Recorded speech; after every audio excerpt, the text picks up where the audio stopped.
The U.S. Mexico border is nearly 2,000 miles long, with much of the land having an existing border wall or having a contract in place to build one.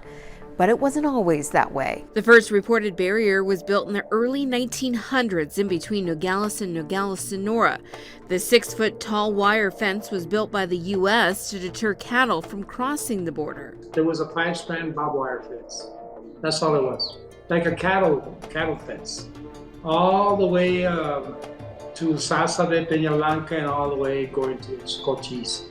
And actually we used to go across that fence because we used to go pick acorns when we were little, and then we would come back across the fence.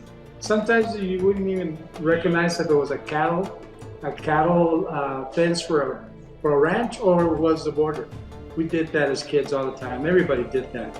Fast forward to today, for several long stretches of land, you'll see steel fencing 30 feet tall installed during the Trump administration.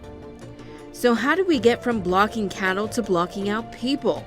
Border barriers started to become common in border towns throughout the century.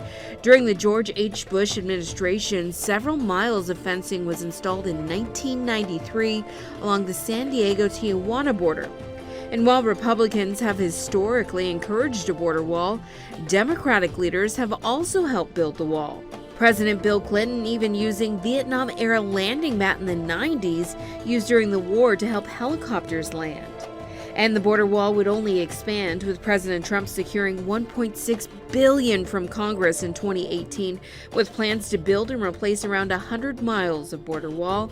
Of course, over the next few years, that initiative to build a wall will become a legal battle and become highly politicized, ultimately leaving crews who are working along the border to halt work as millions of dollars of equipment sits along southern Arizona. But that wouldn't stop local leaders from stepping in. Then Arizona Governor Doug Ducey getting creative in 2022, using shipping containers to fill the gaps left at the border, only to be torn down in early 2023 as the government plans to contract new existing fencing along the border. I think what we're going to see is more and more technology associated with the wall.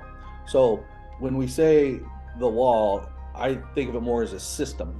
It's a system of a physical barrier, but a camera system, a sensor system, and then a response system. And I think those last three items are really where the focus is going to be, because the physical barrier is there. For now, the state's taxpayers will spend about $76 million to remove the containers. Danelle Confair, KGUN 9 on your side.